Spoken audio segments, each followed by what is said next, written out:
ओंकारेश्वर मंदिर का रहस्य सुनकर आपके रोंगटे खड़े हो जाएंगे। हर हर महादेव मित्रों, मध्य प्रदेश के खंडवा जिले में नर्मदा नदी के तट पर बसा है ओंकारेश्वर मंदिर, जो शिव के 12 ज्योतिर्लिंगों में से एक है। दो नदियों के बीच बसा यह टापू ऊपर से देखने पर बिल्कुल ओम के आकार का लगता है, जो यहाँ शिव की मौजूदगी का प्रमाण माना जाता है। साथ ही इस मंदिर के रहस्य भी चौंकाने वाले हैं। माना जाता है कि इस मंदिर में भगवान शिव हर दिन विश्राम करने के लिए आते हैं, और चौंकाने वाली बात तो यह है कि रात में मंदिर में जाना मना है और मंदिर को ताला लगा दिया जाता है। पर जैसे ही सुबह कपाट खोले जाते हैं, सारे सामान इधर उधर मिलते हैं, मानो रात में कोई आया हो। साथ ही क्या रहस्य है उस गौरी सोमनाथ के पारदर्शी शिवलिंग का, जिसमें माना जाता है कि लोग अपना भविष्य देख सकते थे। साथ ही इस मंदिर की निर्माण कला भी आश्चर्यचकित कर देने वाली है। माना जाता है कि प्राचीन काल के कुशल शिल्पकारों ने बिना किसी आधुनिक तकनीक के ऐसी अद्भुत शिल्पकला रची कि एक ही मूर्ति अलग अलग कोणों से देखने पर अलग अलग पशुओं का रूप धारण करती दिखाई देती है। लेकिन मंदिर के रहस्य यहीं समाप्त नहीं होते। इस मंदिर का एक और पहलू है जो काफी खतरनाक है। माना जाता है कि 1800 के आसपास बड़े बड़े तांत्रिक खौफनाक और नुकीली चट्टानों से छलांग लगा देते थे। इसे भैरव छलांग कहा जाता था। आखिर इसका क्या रहस्य है? और सबसे बड़ा रहस्य है गुप्त गुफा का। यह उस समय की बात है जब भारत में अंग्रेजों का शासन था।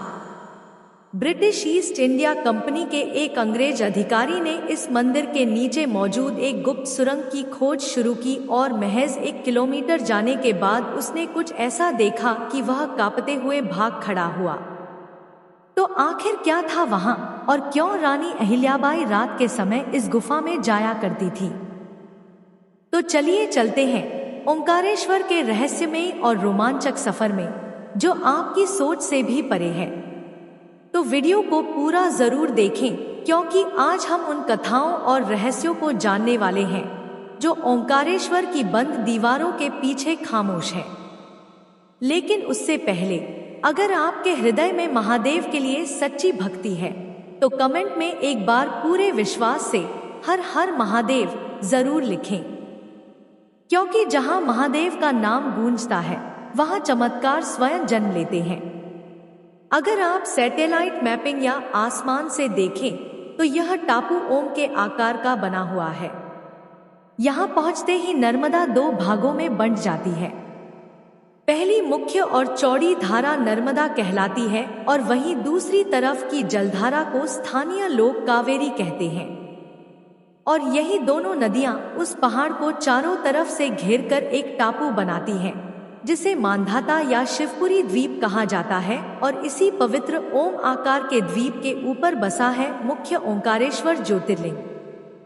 जबकि इस ज्योतिर्लिंग का दूसरा हिस्सा, जिसे ममलेश्वर या अमलेश्वर कहा जाता है, वह नदी के ठीक दूसरे किनारे यानी मुख्य भूमि के दक्षिणी तट पर स्थित है।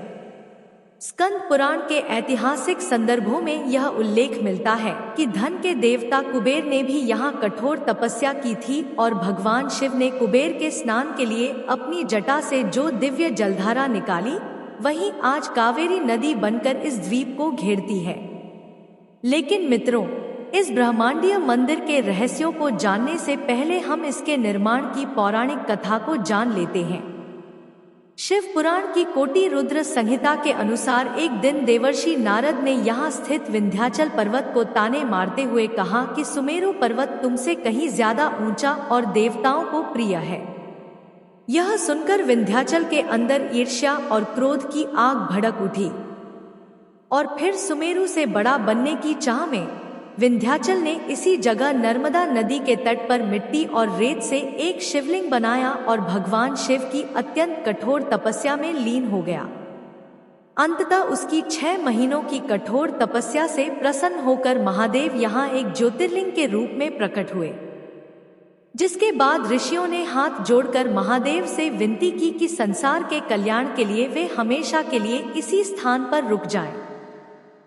भक्तों की पुकार सुनकर शिव मान गए और उसी पल वह ब्रह्मांडीय ज्योतिर्लिंग 2 हिस्सों में विभाजित हो गया। उस दिव्य प्रकाश का एक हिस्सा नर्मदा के दक्षिणी तट पर चला गया जो ममलेश्वर कहलाया, और दूसरा हिस्सा इसी पवित्र ओम आकार के द्वीप पर ओंकारेश्वर के रूप में हमेशा के लिए विराजमान हो गया।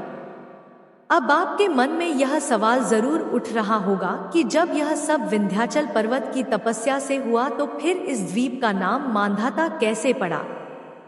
दरअसल इसके पीछे एक ऐसी रहस्यमयी कथा है जो हमें श्रीमद्भागवत पुराण, वाल्मीकि रामायण और महाभारत जैसे प्राचीन शास्त्रों में मिलती है, जिसके अनुसार भगवान राम के पूर्वज और सूर्यवंशी इक्ष्वाकु वंश के महान राजा मांधाता का जन्म अपने आप में एक अत्यंत विलक्षण घटना थी। एक समय यज्ञ के दौरान उनके पिता राजा युवनाश्व ने अनजाने में ऋषियों द्वारा मंत्रों से सिद्ध किया गया मायाजल पी लिया, जिसके प्रभाव से वे गर्भवती हो गए और समय आने पर देवराज इंद्र ने अपने हाथ की अंगुली से अमृत टपकाया, जिससे उस बालक को जीवन मिला और वही बालक आगे चलकर सम्राट मांधाता के नाम से प्रसिद्ध हुआ। सम्राट मांधाता एक अद्वितीय तपस्वी और परम धर्मनिष्ठ राजा थे, जिन्होंने अपने अपार पराक्रम से धरती, स्वर्ग और पाताल तीनों लोकों पर अपना नाम कमाया था। उनकी वीरता से लंकापति रावण तक भयभीत रहता था, लेकिन राजसत्ता और वैभव के चरम शिखर पर पहुंचने के बाद भी मांधाता ने आत्मिक शांति और मोक्ष की तलाश में सांसारिक मोह त्याग दिया और नर्मदा के इसी पवित्र तट पर आकर कठोर तपस्या में लीन हो गए। उन्होंने इसी जगह को अपनी तपोभूमि बनाया जहां उन्होंने सहस्त्र अश्वमेध यज्ञों का आयोजन किया और केवल नर्मदा जल पर आश्रित होकर वर्षों तक निर्जन पर्वतों में ध्यानस्थ रहे। उनकी इसी घोर और अडिग निष्ठा से प्रसन्न होकर स्वयं भगवान शिव प्रकट हुए और उसी दिन से इस तपोभूमि और टापू का नाम हमेशा के लिए मांधाता द्वीप पड़ गया। लेकिन ओंकारेश्वर सिर्फ अपनी पौराणिक कथाओं तक सीमित नहीं है। आज भी माना जाता है कि भगवान शिव और पार्वती हर रात यहाँ आते हैं और चौसर का खेल खेलते हैं। लेकिन उस रहस्य को जान लेने से पहले हम इस मंदिर की वास्तुकला और गुप्त गुफा के रहस्य को जान लेते हैं। हमने अक्सर देखा है कि किसी भी शिव मंदिर में ज्योतिर्लिंग हमेशा मंदिर के बीच में स्थापित किया जाता है, लेकिन ओंकारेश्वर में ऐसा नहीं है। यहाँ का ज्योतिर्लिंग मंदिर के एक किनारे पर स्थित है।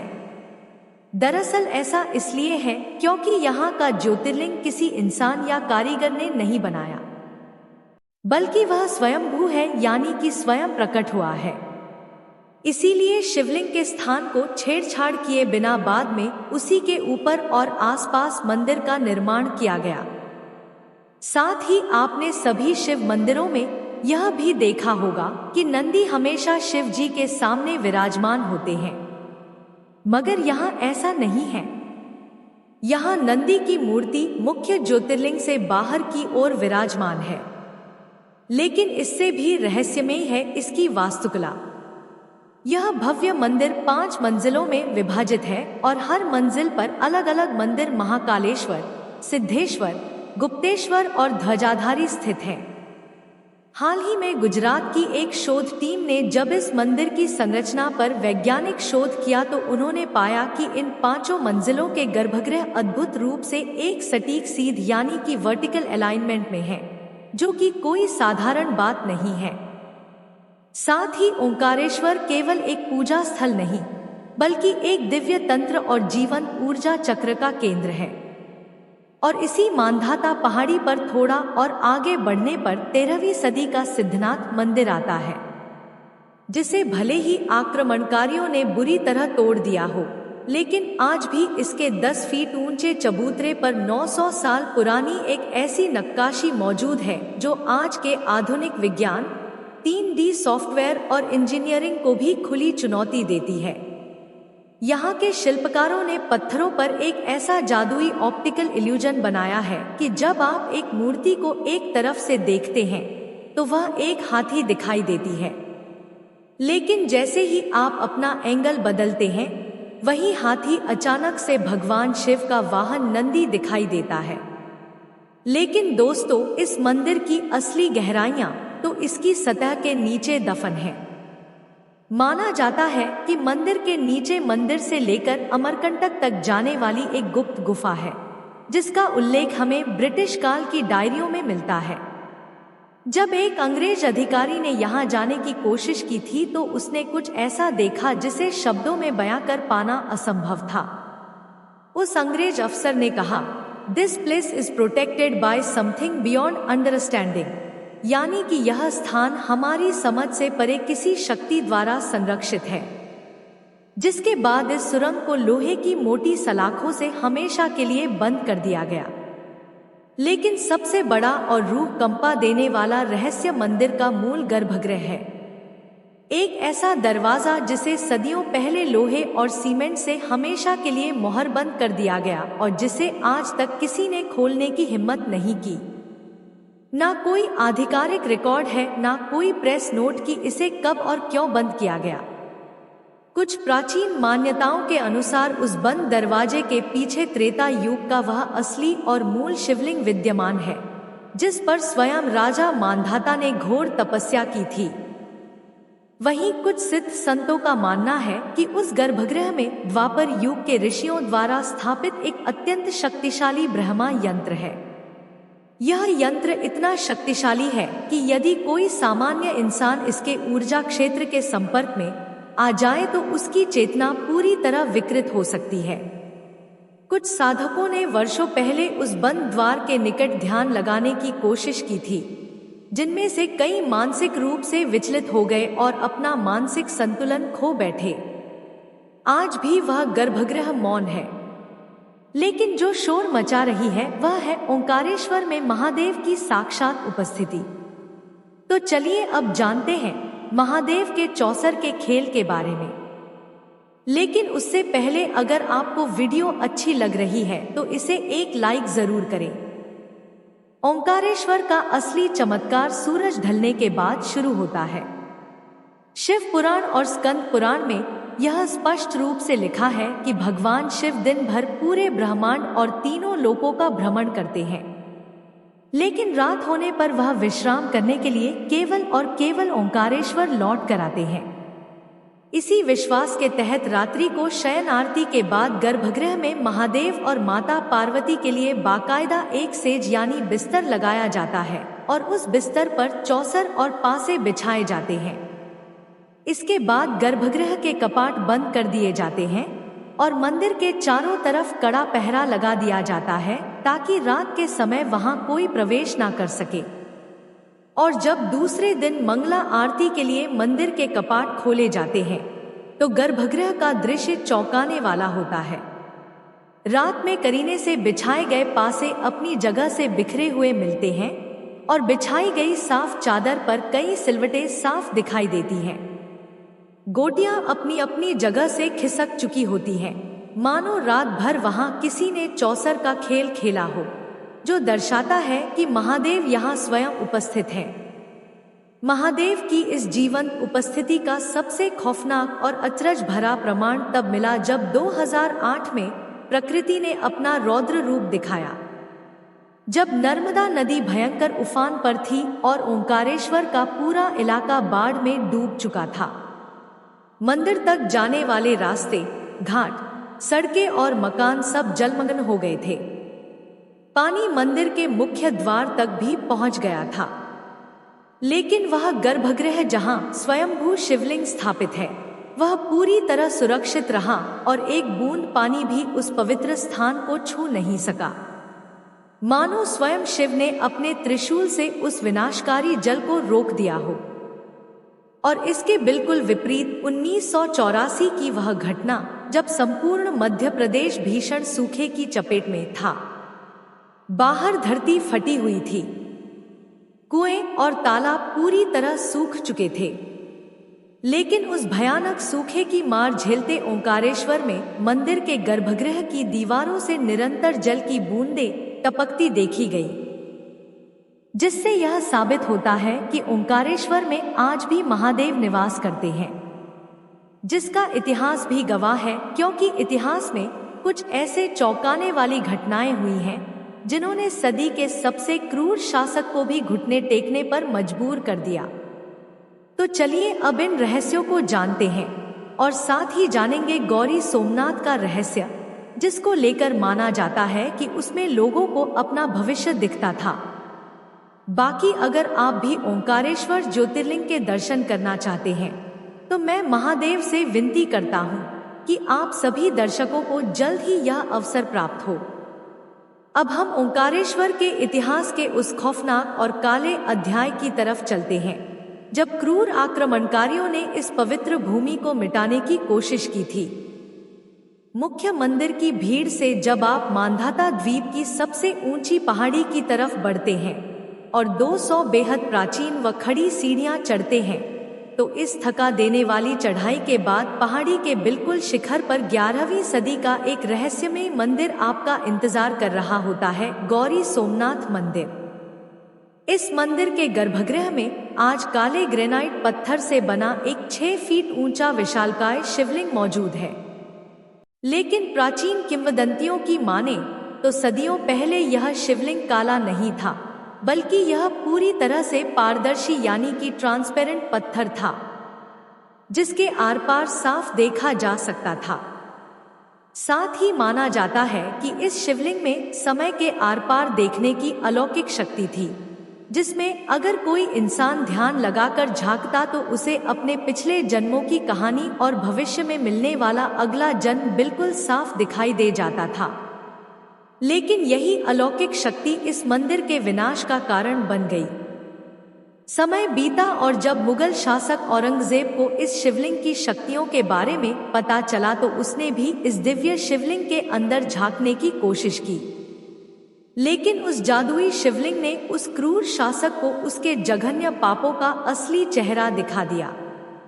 इतिहास की कहानियां बताती हैं कि औरंगजेब को उस पत्थर के अंदर अपना भयानक अंत और कुछ मान्यताओं के अनुसार एक नाले में लिपटे हुए सुअर की डरावनी छवि दिखाई दी।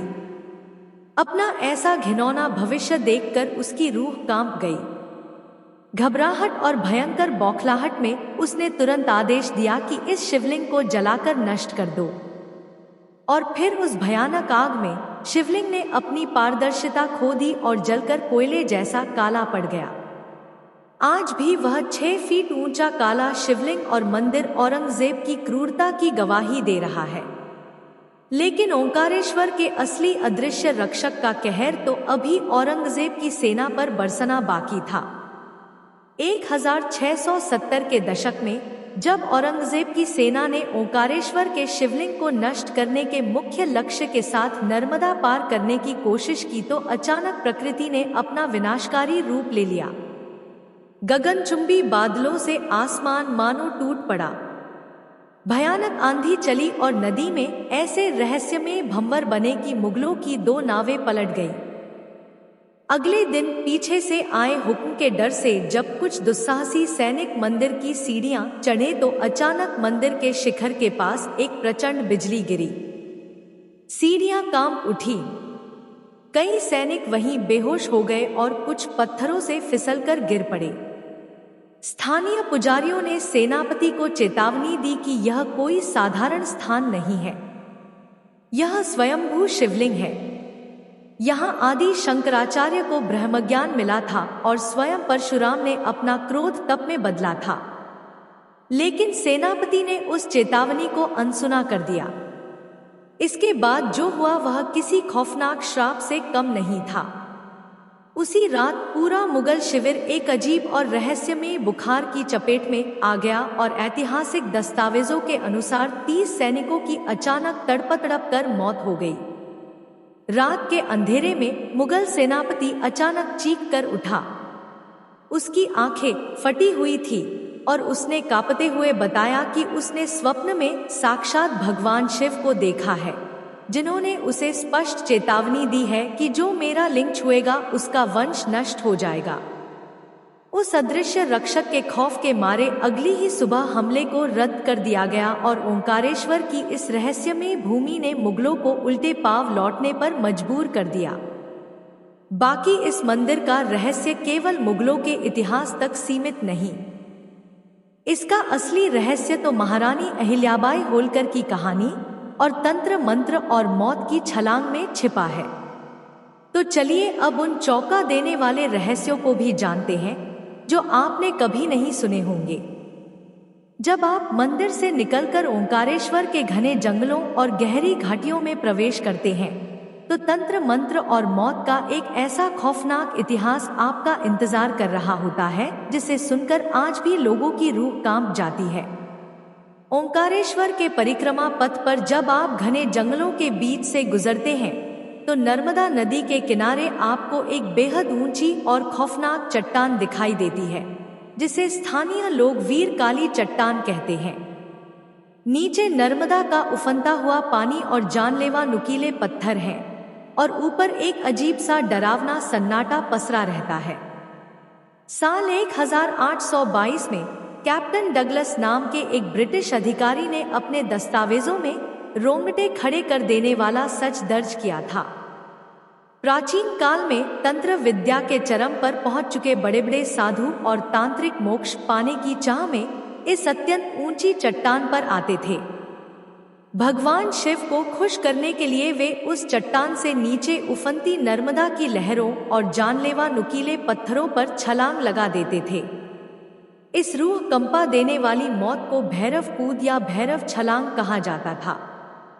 बाद में ब्रिटिश सरकार ने इस भयानक प्रथा पर कड़ाई से रोक लगा दी, लेकिन स्थानीय लोग बताते हैं कि आज भी उस चट्टान के आसपास का सन्नाटा काट खाने को दौड़ता है और वहां एक अजीब सी उदासी और अदृश्य शक्तियों की मौजूदगी महसूस होती है, मानो आज भी वहां उन तांत्रिकों की रूहें भटक रही हों।